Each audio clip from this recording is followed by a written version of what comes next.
एक बार अच्छे से समझने दो इस मैच में हुआ क्या है।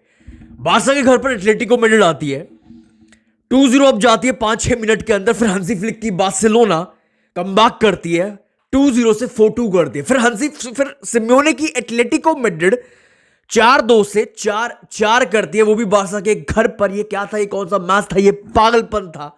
कोपा डेल रे 8 गोल पड़ रहे, first leg semifinal Copa del Rey, ये पागलपन था। स्टार्ट करते हैं भाई एटलेटिको मैड्रिड 5-2-3 फॉर्मेशन के साथ जाती है भाई जो, और ये चीज काम कर रही थी, बारसा को हिट कर रही थी काउंटर स्पॉट, ये चीज काम कर रही थी। 2-0 अप गई बिकॉज ऑफ बारसा का जो पुअर डिफेंस था पहले गोल में, और सेकंड जो कुंडे का गलत पास था। ओवरऑल दोनों गोल्स में डिफेंसिव प्रॉब्लम्स दिखी भाई, बट बारसा ने कमबैक किया with their attacking football. Barça ने कमबैक किया विद देयर इंटेंसिटी भाई, एटलेटिको मैड्रिड को खोला because Torres, Olmo, Yamal, Rafina जिस तरह स्पेसेस को एक्सप्लॉइट कर रहे थे भाग भाग के into the gaps between the back five. As a football fan भाई मुझे नहीं याद ये सारी चीजें मैंने बार्सिलोना में एक साथ कब देखी, मेरे ख्याल से नहीं थी एक साथ ये सारी चीजें। ऐसी कमबैक मेंटालिटी, ऐसे पैशनेट प्लेयर्स, ऐसे एग्रेसिव टीम, ऐसी इंटेंसिटी, ऐसी फिजिकलिटी, ऐसा अटैकिंग फुटबॉल, ऐसी काउंटर प्रेसिंग टीम, ये सारी चीजें एक साथ कब थी। ऐसी बारसा भाई मैंने कभी नहीं देखी जो 20-25 मिनट में बारसा ने जिस हिसाब का कमबैक किया था 2-0 से 3-2, वो भी वर्सेस एटलेटिको मैड्रिड भाई 20-25 मिनट में कमबैक। अगर एटलेटिको मैड्रिड के साथ बार्सिलोना ये चीजें कर सकती है, एक ऐसी डिफेंसिवली सॉलिड साइड, 5-5 बंदे पीछे भाई पूरा घर बसा देते हैं पीछे अपना, तो भाई दुनिया में मेरे ख्याल से हंसी फ्लिक की बार्सिलोना दुनिया में किसी भी टीम के साथ, किसी भी डिफेंस के साथ अपने अटैकिंग फुटबॉल से किसी भी टीम को फाड़ सकती है। हंसी फ्लिक भाई ये बंदा पागल है, ये बंदा जानवर है, जो इसने एक साथ जो सारी चीजें जो बारसा में डाली है, comeback mentality, intensity, counter pressing, physicality, aggressive team, passionate players bye attacking football. कुछ फेजेस में हंसी फ्लिक की बार्सिलोना भाई अनस्टॉपेबल हो जा, नॉट फॉर 90 मिनट्स, पूरे मैच में तो नहीं हो सकता ना यार, बट कुछ फेजेस में जब ये बारसा, जब हंसी फ्लिक की बार्सिलोना रिदम में होती है, इट्स स्कैरी। आप हाथ नहीं लगा सकते उस टाइम पे, आप बारसा को हाथ नहीं लगा सकते भाई, आपका हाथ जल जाएगा भाई। एक टाइम था जब एटलेटिको मैड्रिड अपने बॉक्स के बाहर ही नहीं निकल पा रही थी, अपने बॉक्स के, हंसी फ्लिक की बारसा एटलेटिको मैड्रिड को बॉक्स के बाहर नहीं निकलने दे रही थी भाई, अनस्टॉपेबल। कुछ फेजेस में ये बारसा अनस्टॉपेबल हो जाती है। तो एटलेटिको मैड्रिड की सबसे बड़ी प्रॉब्लम क्या थी? Pedri, He was unstoppable. He was unstoppable भाई, जिस तरह ये बंदा मूव करता है, इस तरह ये बंदा भाई पेड्री टर्न मारता है, बॉल लूज नहीं करता है, पूरा गेम का टेम्पो कंट्रोल करता है, सब करता है भाई, क्रिएट भी करता है, बॉल विन भी करता है। बॉल विन करने से याद आया भाई, Pedri has won possession in the midfield third more times than any other player in Europe's top 5 leagues this season. Pedri गोल भी ठोक रहा है, गेम चला रहा है, गेम डिक्टेट भी कर रहा है। लुक एट दिस भाई, पेड्री कैसे आउट ऑफ फकिंग नोवेयर कैसे गोल स्कोरिंग अपॉर्चुनिटी क्रिएट करता है, कैसे। लुक एट दिस भाई, लुक एट दिस। जब भी पेड्री पर बॉल थी, कल के मैच वर्सेस एटलेटिको मैड्रिड भाई, एटलेटिको मैड्रिड को ना चाहकर भी पीछे बैठना पड़ रहा था, एटलेटिको मैड्रिड को भाई पीछे जाकर डिफेंड करना पड़ रहा था भाई, जब भी इस बंदे के पास बॉल थी भाई। द मोमेंट पेड्री को सब ऑफ किया, एटलेटिको मैड्रिड को भाई थोड़ा बहुत कंट्रोल मिला एंड दे इक्वलाइज्ड। आते हैं भाई प्रॉब्लम्स पे, आते हैं क्या बारसा ने कैसे क्या प्रॉब्लम्स थी।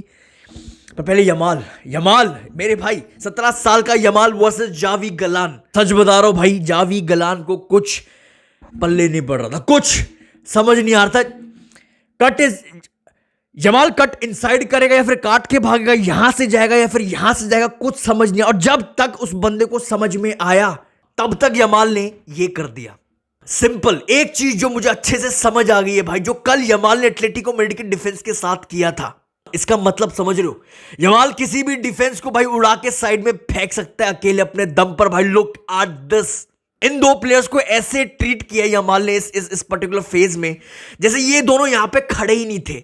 Just sold by two defenders like this with ease भाई, this is crazy, it's world class, it's special, he is just so gifted. अब आते हैं भाई प्रॉब्लम्स, दो प्रॉब्लम्स कल के मैच में घर पे, जहां पे होम एडवांटेज था, लीड लेनी चाहिए थी, कहीं ना कहीं भाई 4-4 ड्रॉ हुआ। देखो दो बहुत बड़ी प्रॉब्लम थी। पहली प्रॉब्लम, अगर आपने बारसा के प्रेस को बीट कर दिया, आप अच्छे खासे बड़े चांसेस, बिग चांसेस क्रिएट कर सकते हो अगेंस्ट दिस हंसी फ्लिक की बार्सिलोना की टीम के साथ। आप बिग चांसेस क्रिएट कर सकते हो इफ यू कैन प्ले भाई थ्रू दी प्रेस। सुना जो कल एटलेटिको मैड्रिड ने करके दिखाया, बार बार करके दिखाया, चांसेस पे चांसेस क्रिएट किए भाई। बड़ी टीम्स, बिग टीम्स बारसा को गोल ठोकेगी। हंसी फ्लिक का फुटबॉल, और हंसी फ्लिक का फुटबॉल ही ये है भाई, you need to outscore your opponents.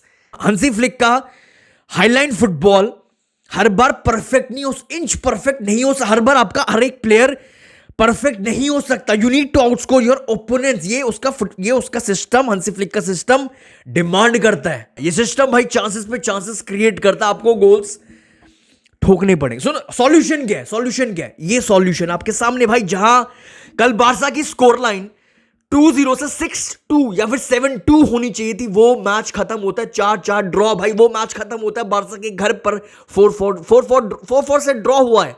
अब ऐसे चांसेस अगर आप मिस करोगे, स्पेशली फर्रान टोरेस भाई, अगर आप ऐसे चांसेस मिस करोगे तो दिक्कत तो आएगी यार। सेकंड प्रॉब्लम, यूजुअली हंसी फ्लिक के जो चेंजेस होते हैं, सबसे गेम रीडिंग होती है वो बहुत अच्छी खासी सॉलिड होती है। बट कल के मैच वर्सेस एटलेटिको मैड्रिड भाई, मैं personally as a football fan मैं सेटिस्फाइड नहीं था चेंजेस, सब्स्टिट्यूशन से मैं सेटिस्फाइड नहीं था भाई।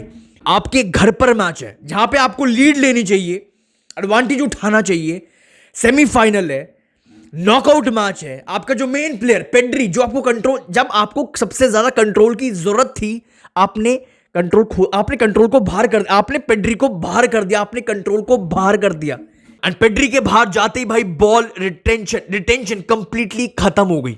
जहां पर कसाडो को लाना चाहिए था, जहां पर अरावो को लाना चाहिए था भाई, उसकी जगह एरिक गार्सिया आया भाई। मुझे नहीं पता, देखो सोरलोथ बहुत एक अच्छा खासा फिजिकल लंबा चौड़ा नंबर 9, जिसकी फेवरेट टीम भाई मेरे ख्याल से अरावो एक परफेक्ट प्लेयर रहता टू डील विद भाई सोरलोथ, क्योंकि उसकी फेवरेट टीम बन गई है भाई। वो बंदा खुद बोल रहा है उसकी फेवरेट टीम बन गई है बारसा टू स्कोर गोल्स।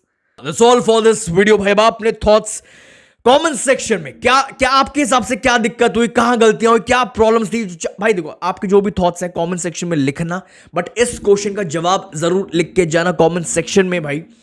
पहले वीडियो को लाइक कर रहे हैं, चैनल को सब्सक्राइब, आई होप भाई आपने ऑलरेडी कर दिया होगा। नहीं किया तो भाई, अगर आपको ऐसी वीडियोस भर भर के देखनी है बारसा पर, तो भाई वीडियो को लाइक करना, चैनल को सब्सक्राइब करना बिल्कुल भी मत भूलना। और अपने थॉट्स कमेंट सेक्शन में, क्या बार्सिलोना फाइनल में जा सकती है, एटलेटिको मैड्रिड को हराकर फाइनल में जा सकती है, क्योंकि उनको एडवांटेज है, होम एडवांटेज अब एटलेटिको मैड्रिड को है, उनके घर पर मैच है। That's all for this video, I will see you very soon, thank you.